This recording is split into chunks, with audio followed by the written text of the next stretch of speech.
most of the state watches the legislative session unfold, just a half mile from the state capitol building, the important work of running Hartford happens at City Hall. Majority Leader TJ Clarke of the City Council joins the Municipal Voice to talk about what priorities are in the capital city and how they might differ from those at the Capitol building. We'd like to thank our premier sponsor, Digital Back Office Palo Alto Networks. Check them out at digitalbackoffice.com or paloaltonetworks.com. The Municipal Voice is the Connecticut Conference of Municipalities podcast in collaboration with WNHH LP 103.5 FM. I'm your host, Matt Ford. As always, be sure to give us a like and let us know what you're thinking in the comments. CCM's Municipal Voice podcast continues to present a key forum on important state and local issues. The views expressed do not necessarily reflect the consensus views of CCM or member municipal leaders. Councilman Clarke, thanks for joining us today. Thank you, Matt. I look forward to speaking with you, and thank you for the invite. So with Connecticut's 169 towns, there's a lot of history behind all of them and different kind of structures for government. New Haven, we have Board of Aldermen, a lot of towns have boards of selectmen, and you are on the city council. How does a city council work in Hartford, and what does a councilman do on that board? The city of Hartford operates under a strong mayor form of government, and so the council is the legislative branch of the city of Hartford. Before the charter was changed, the council, there was a strong mayor and city manager form of government where the council ran the day-to-day operations and the city manager reported to the council. So the mayor runs the day-to-day operations, and so the council's sole responsibility is being the policy, creating policy for the city of Hartford.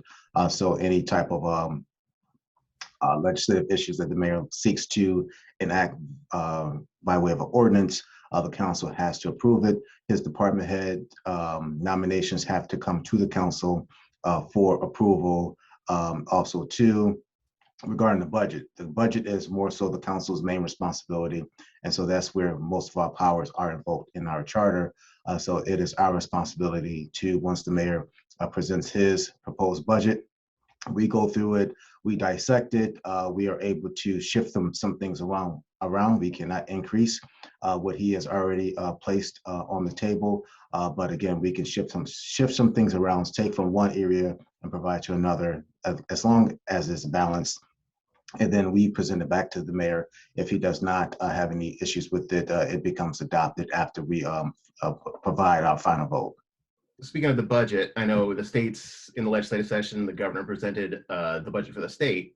Where is Hartford in their budgeting process? We have not begun yet. The mayor is supposed to be providing us today with his State of the City address at 5 o'clock. Hopefully, he will give us a snippet of what he's going to be looking to provide to us to the budget. In the budget, he is, per our charter, supposed to be providing us the mayor's recommended budget for the next fiscal year, the third Monday in April. And so we still have some time left to see, to have some conversations as to what it may look like. But we are under our 5-year reval process. So we're still looking to see what that's going to look like. There has been some talks whether if we are going to be provided with the tools to delay our reval for another year, but we don't know where those conversations are yet, but we're looking to still see how we can go through that process. In addition to that, there have been talks about maybe decreasing our mill rate, so we still have to see what that looks like. Yeah, you said you're looking to maybe get a little bit more time on the reval. Did the pandemic affect some of your work, put you guys behind on some stuff, or how has it been dealing with that?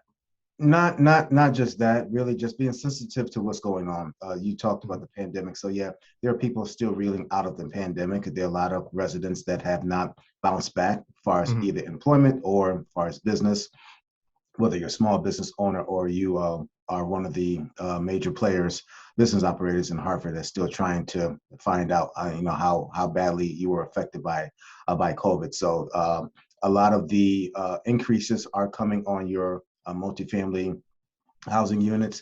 And so we were going through the process for people doing the appeals assessments to our appeals board. So we don't know what that looks like. Sometimes it takes a little bit longer to go through the court system. So all that is being taken into consideration. Awful lot to think about. And so I know you said you're waiting kind of on the mayor for his budget, but there's certainly some things that the council has been talking about, thinking about.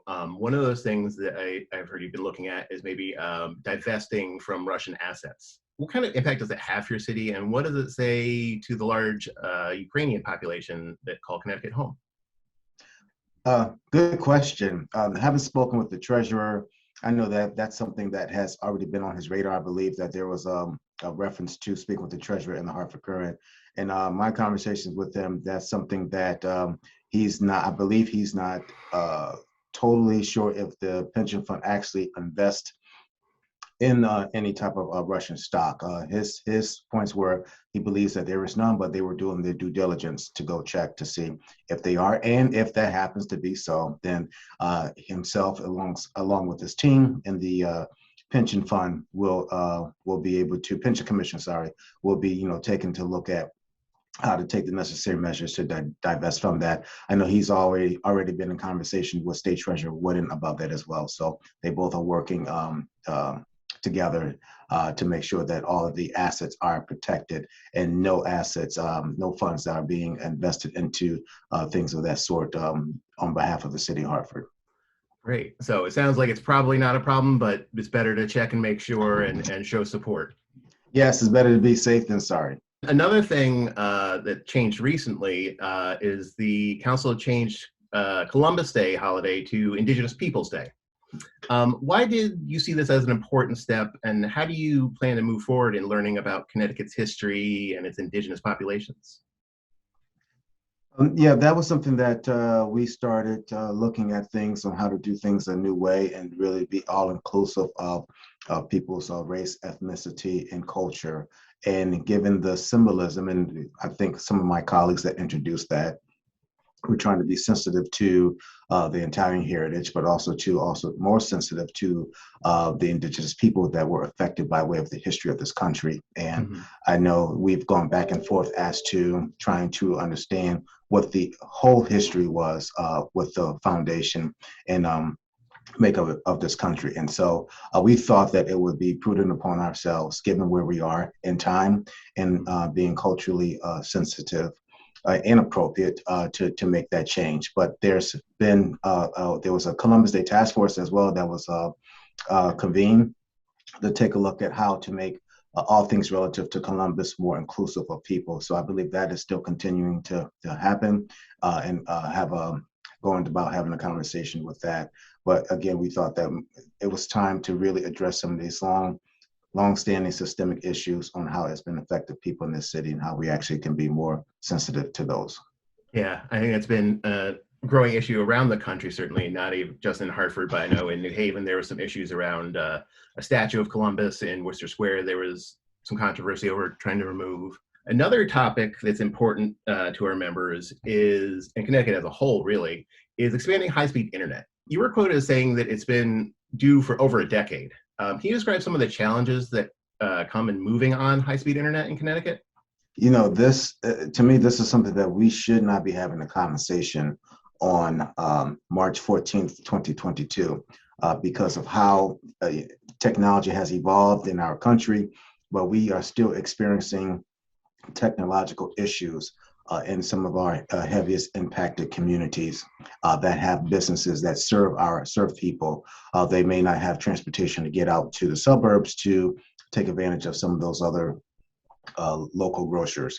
And so these are we're talking about residents and also to business owners that continue to be impacted by the technological woes in our city, which either don't have high-speed internet or has a low, I would say metrics. I don't think that is the proper technological term, but low speed in areas where it's needed. And as things are advancing, education is advancing, businesses are advancing, healthcare is advancing, and you need the software and the tools to be able to keep up with what's going on. And so when I say this has been a decade old, I think it's been a decade plus some years, as well as the businesses along the Main Street corridor, which is really some of the most traveled streets in our city of Hartford, that has a diverse population of people and businesses that continue to be impacted. And there has been no way that they have been able to really keep up with the business culture and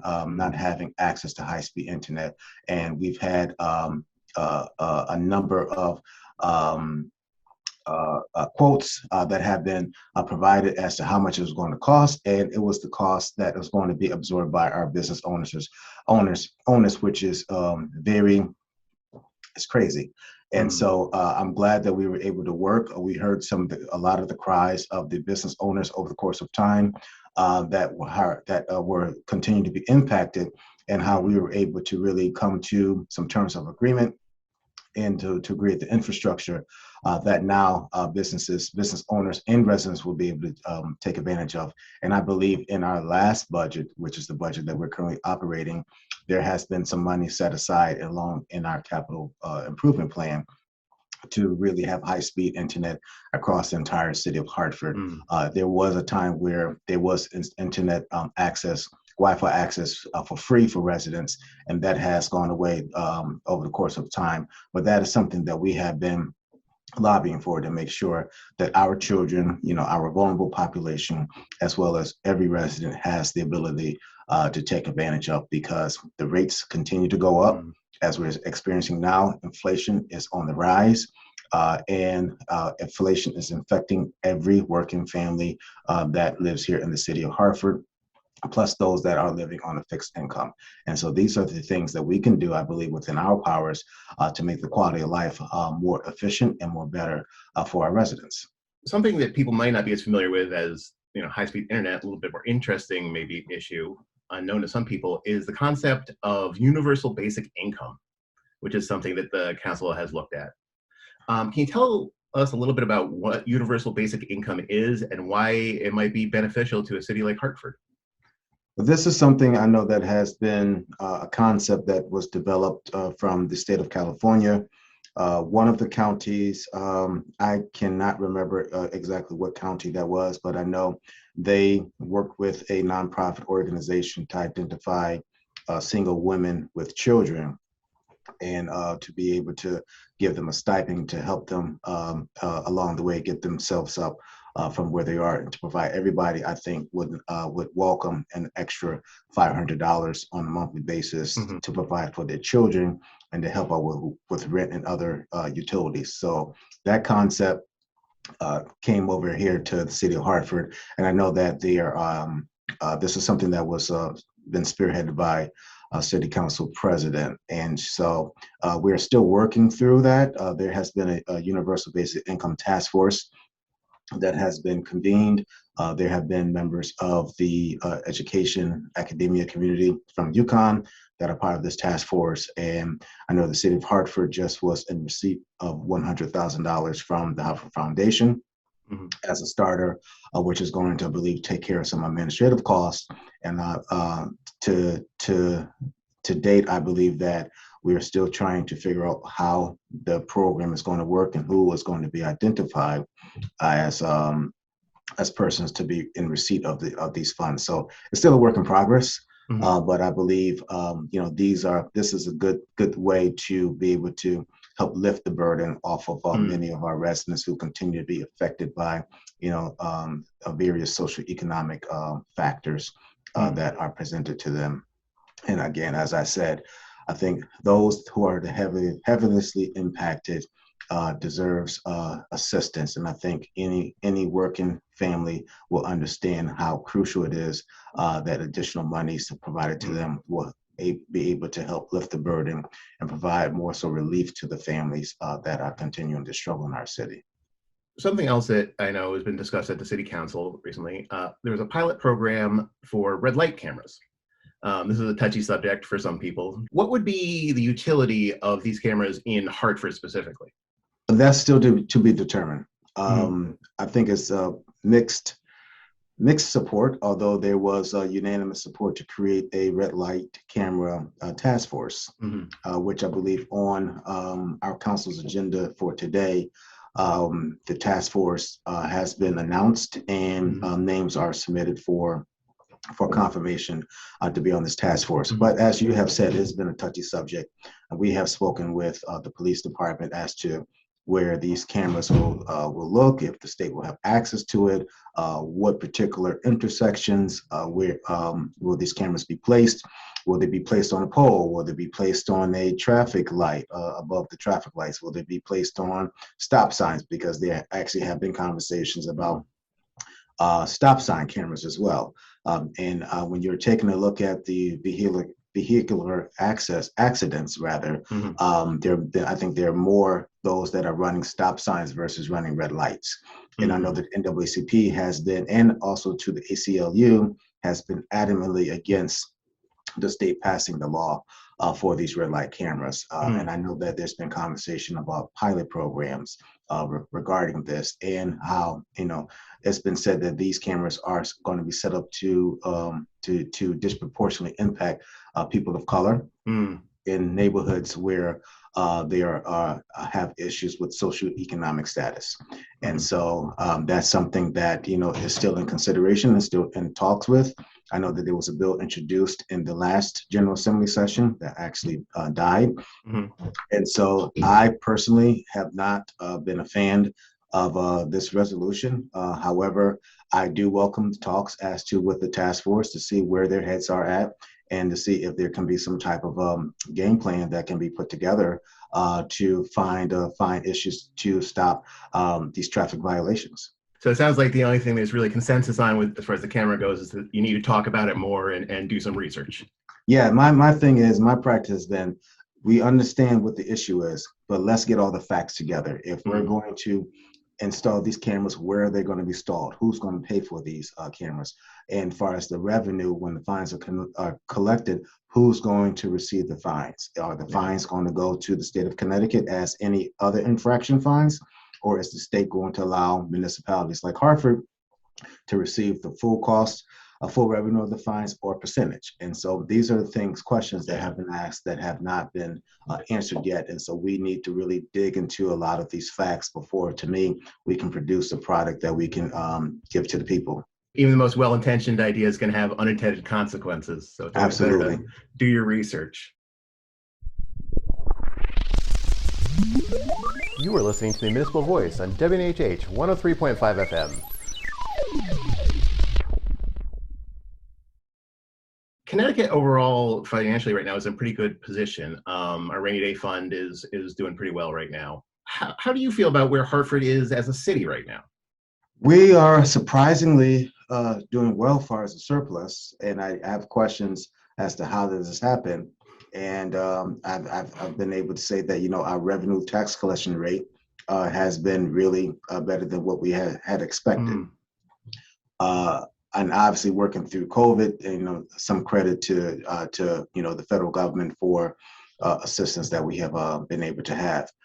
So I believe we have been financially in a good place versus when I first started on council, when we were faced with the threat of bankruptcy. And so we have really done a complete turnaround as far as our finances, and that's credit to the council at that time, the council now, and the mayor's administration and his team, and the treasurer's office working collaboratively to put Hartford on a sound fiscal footing. But there's still work to be done. There are a lot of infrastructure projects that we need to develop, we need to implement.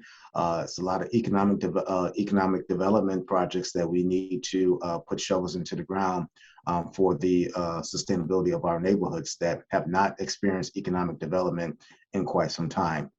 So I'm really thankful for what we have as far as stored up in our rainy day fund. But I believe that there's now it causes time for us to think and to strategize on as to how Hartford is going to look for the next 5 years. I've always been a fan of development for downtown, because I think that our downtown is the is the nucleus to the sustainability of our city, but we cannot neglect our neighborhoods. And there are people who live in our neighborhoods that will probably never travel downtown, but we need to put the same amount of energy as we put in downtown into our neighborhoods, so we can be able to develop a more sustainable economic development strategy in our neighborhoods. And that's not just with economic development, but that's with housing, that's with education, and also too, that's with dealing with public health. Yeah. So we have a ways to go, but we have made so much progress. Well, it's good to hear. You mentioned briefly federal funds. Has the American Rescue Plan, have those funds been important to the city over the last couple of years? Yes, they have, and I think the majority. I don't want to say the majority. I don't want to misspeak, but a lot of funds have been provided to community partners from our Department of Families, Children, Youth, and Recreation. Last summer, we were able to provide a lot of funding to community partners, for health-related events, I believe, sports camps and things of that nature. That was the first round. There's a second round that was announced, and I believe RPs were out to community partners as to how they plan to partner with the city to implement various youth programs for our youth. And so that's moving along. And I believe, we've used some other rescue fund plans for, I believe, planning processes.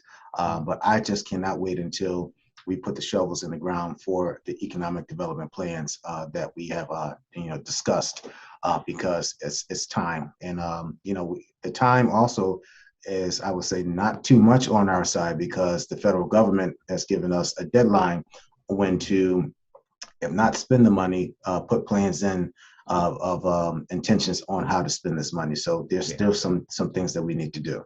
Yeah, it wasn't just a blank check they handed over. Right. In your time on the council, there's been some big projects in Hartford, Dunkin' Donuts Park, the Parkville Market are some big ones. What do you think has been, in your opinion, one of the most important projects that you've been involved with, one you're most proud of? Dunkin' Donuts Park, that took some work, although I did not sit on the council that actually approved the Dunkin' Donuts Park project, but I was on part of the council that worked with the mayor to save the project and to for it to be what it is today. Parkville Market was something too that was gladly to support, but I've been looking at really.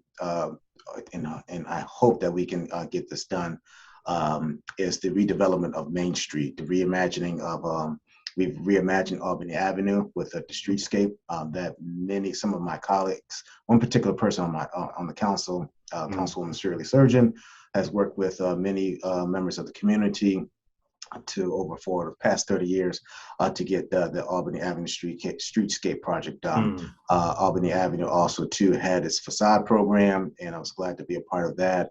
Still working with members of the community to get the Albany Woodland project completed, as well as looking forward to bringing a grocery store into the Main Street corridor, where those businesses have been impacted by the lack of internet infrastructure. So hopefully we can get a deal done to bring a grocery store to the residents of that area, because there are still pockets of the city of Hartford that I would consider food deserts, and we need to really look at how we increase access to quality and wholesome foods.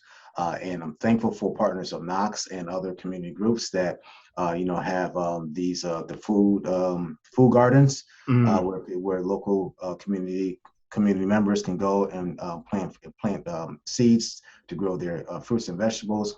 But I think that we need to take a look at how we actually can have a sound structure to create more access to quality foods. A lot of important issues there. And the Albany Avenue project sounds interesting. I think Albany Avenue kind of serves as a gateway in a lot of ways for people coming in from out of town. That's one of the main routes into Hartford. Yes. So it's like a welcome to Hartford sort of. Absolutely. And then at the tip of Albany Avenue, you have the redevelopment of the Westbrook Village, which is the Hartford Housing Authority. That's still going underway. So that's another gateway coming from West Hartford. And matter of fact, Bloomfield, that says, welcome to Hartford. So that's a big project that I've been able to help navigate through. And so I'm glad that we have been able to work together collaboratively to make these things happen in our city. Yeah. Is that one of those projects where there was the older state buildings there that were kind of brick and not attractive, and they're redoing them to make them look more modern and nice? And absolutely. So it was a 100% complete demolition, and then they are building the structure from scratch. And so it's been great to see. Yeah, it's some great. And it's an uplift for the neighborhood. When they're done, they've done some in New Haven here that when they're done, they look great. They're great too. I'm sure Hartford, like any other city in America, wants to stoke positive growth. But your density means that a lot of places in Hartford are already built up. There's not a lot of just open land going on. Brainerd Airport is currently in the process of being decommissioned. What does the council imagine could be done in the future with that land? That's another hot topic. I don't want to get you in trouble with anybody. No, and those conversations continue to happen, and because of that, and there are various, I would say, various mindsets of what they would like to see. Some would like to see the airport remain and provide services to young girls and boys of color to train them on how to be pilots, because there are not a lot of Black pilots, Hispanic pilots, minority pilots that fly for our major airlines. And wouldn't be great if I have two sons. My sons would be able to fly in a plane when we travel to see a pilot that looks like him. Whether it looks like their father, looks like their mother.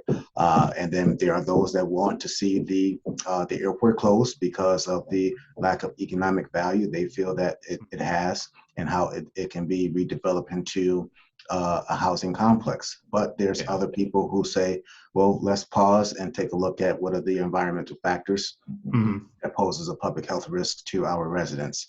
And so I said, let's take a look at this. So I introduced a resolution that actually calls for, before we start to get full throttle into the process of putting plans together, which we still need state and federal government authority and approval to decommission this airport and redevelop it, because there's a price tag that the city, as I was told, that would need to pay back this. The state of Connecticut would need to pay back the federal government.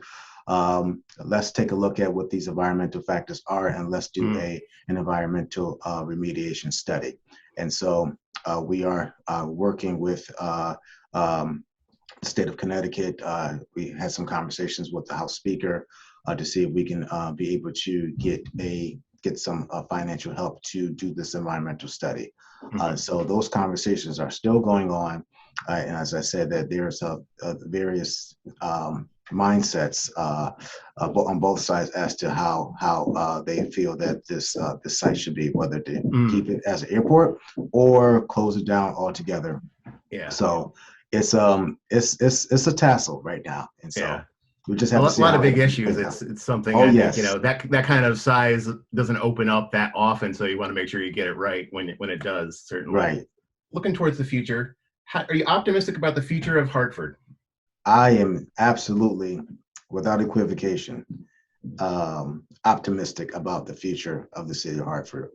As I said, when I came on this council, we were faced with the threat of bankruptcy.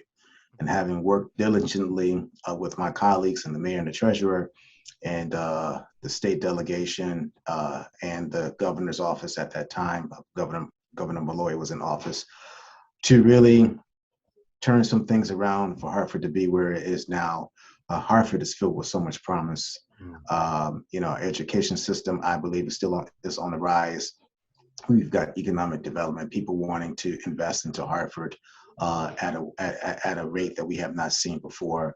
And I know that we've kind of hit a bump in the road with the pandemic, but we are still navigating through. And so when people continue to discredit Hartford and dismiss Hartford and say Hartford cannot get out of its way, I beg to differ, because we know how to work together to make Hartford a more livable and sustainable city. People still love to come into Hartford to either see a baseball game, go see a soccer game, go see a football game, dine in one of our fine restaurants, whether it's downtown or in our neighborhoods. And so there's so much more that Hartford has to offer. And it's a great place to live. It's a great place to work, and it's a great place to get into the cultural affairs aspect of all that Hartford has. I agree. I love visiting our capital city. Well, Councilman Clarke, thank you for speaking with us today. We really appreciate you taking the time. Matt, I thank you for the opportunity, and please, if there's another opportunity, just please let me know, and I'll be on the next show. We'd like to thank our guest, Councilmember TJ Clarke. I'd like to thank our premier sponsors, Digital Back Office, Palo Alto Networks, who you can check out at digitalbackoffice.com and paloaltonetworks.com. The Municipal Voice is a co-production by CCM and WNHH 103.5 FM. Kevin Maloney is our executive producer, Christopher Gilson is our producer, Harry Draws is on the boards, and I'm Matt Ford, your host. Be sure to check out our Facebook page and give us a like, and watch out for our CCM chat series on our YouTube page.